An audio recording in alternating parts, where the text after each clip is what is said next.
ঘটতেছে সেই ফ্রেমে তুমি হচ্ছে সাপেক্ষে যদি বের করো, এখানে কি ঘটনা ঘটতেছে, একটা মোশন হচ্ছে এই অবজেক্টের, এবং এই অবজেক্টের যে মোশনটা হচ্ছে এতে তার লেন্থটা হচ্ছে ছোট হয়ে যাচ্ছে, তাই না?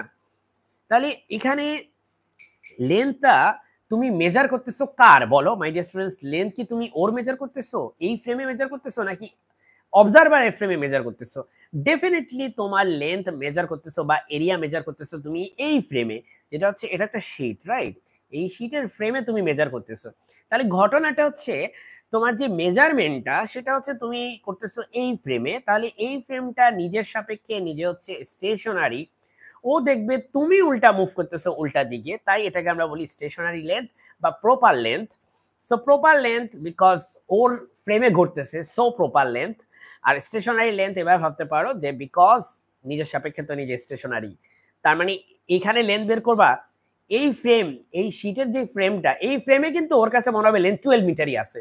তুমি বলবা যে ভাই আপনার লেন্থ কমে হয়ে গেছে এখন 7.93 মিটার, কিন্তু ও কি বলবে? ও বলবে যে না, আমার আমার লেন্থ 12 মিটার আছে, আমি মেপে দেখলাম স্কেল দিয়ে 12 মিটার আছে। হাউ ক্যান ইউ সে যে এটা কমে গেছে, রাইট?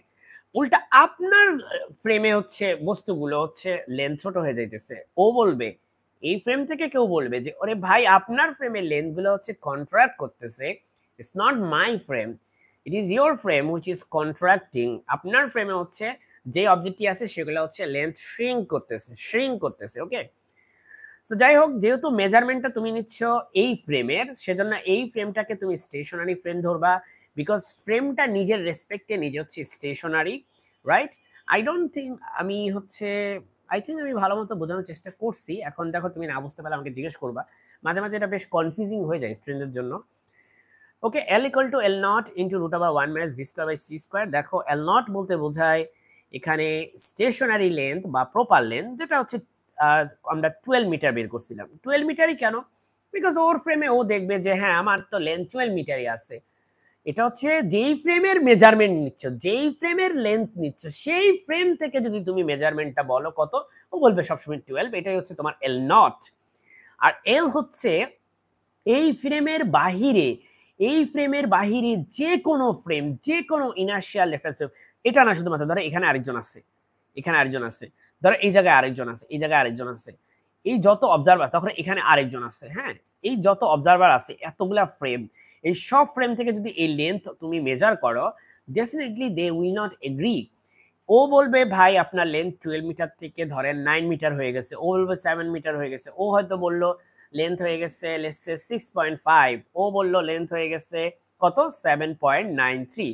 তো এক একটা ফ্রেম থেকে লেন্থ কিন্তু এক এক রকম, হ্যাঁ, মেজারমেন্ট এক এক রকম, বাট এই ফ্রেম থেকে যেই ফ্রেমের লেন্থ তুমি হিসাব করবা সেই ফ্রেম থেকে length always always 12।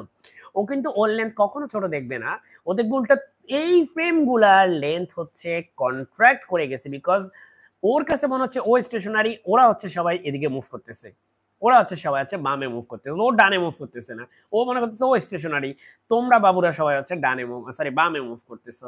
This is what actually happening, right? This is the physical reality. So L বলতে বোঝায় দ্য লেন্থ, এল বলতে বোঝায় the length measured by this outside observer. তার মানে এই অবজারভার, এই অবজারভার, এই অবজারভার, এই অবজারভার, এরা কিন্তু সবাই দেখো এই শীট যেই শীটটা আছে এই শীটের বাহিরে আছে, এরা বাহিরের অবজারভার, হ্যাঁ, অবজারভার বলতে আসলে এরা বোঝায় বাহিরে থাকে। সো এরা হচ্ছে এমন ফ্রেমে আছে যেটা হচ্ছে এই শীটের হচ্ছে বাহিরে আছে। সো এই অবজারভাররা যে লেন্থ মেজার করে সেটাকে আমরা রিলেটিভিটিতে বলি এল, বা এটাকে আমরা বলি দেখবা অনেক সময় এটাকে এল কে বলা হয়, এটাকে বলা হয় মুভিং লেন্থ, হ্যাঁ, এটা বলে moving length. That gets really confusing. মানুষ মনে করে তো ও তো মুভ করতেছে, তাহলে মুভিং লেন্থ তো এখানে হবে না রে বাবা, ও মুভ করতেছে কিন্তু ওর ফ্রেমে ও হচ্ছে স্ট্যাটিক, সো এটা হচ্ছে স্টেশনারি ফ্রেম। আর মুভিং ফ্রেম হচ্ছে বাকি যে আউটসাইড অবজার্ভার আছে এদের ফ্রেমে আমরা এটাকে বলি হচ্ছে মুভিং ফ্রেম। সো তুমি এখন সিম্পল কিছু ক্যালকুলেশন করবা, তুমি ভ্যালোসিটির মান বসাবা, বসাইলে দেখবা যে এটা পাইছো 7.93। তার মানে এরিয়া বের করো, রিলেটিভিস্টিক এরিয়া। আচ্ছা এরিয়া মানে কি? Length into breadth. ব্রেথ তো ফিক্স 10 হবে, কিন্তু তোমার লেন্থ কমে হয়ে গেছে 7.93, লেন্থ কমে হয়ে গেছে 7.93, সো তোমার এরিয়া হয়ে গেছে 79.3 মিটার স্কোয়ার। রিমেম্বার তোমার এরিয়া ছিল 120। এই ফ্রেমে শিটের ফ্রেম থেকে ও বলবে বাবা আমার এরিয়া তো 120 আছে, কিন্তু আউটসাইড অবজারভার বলবে নো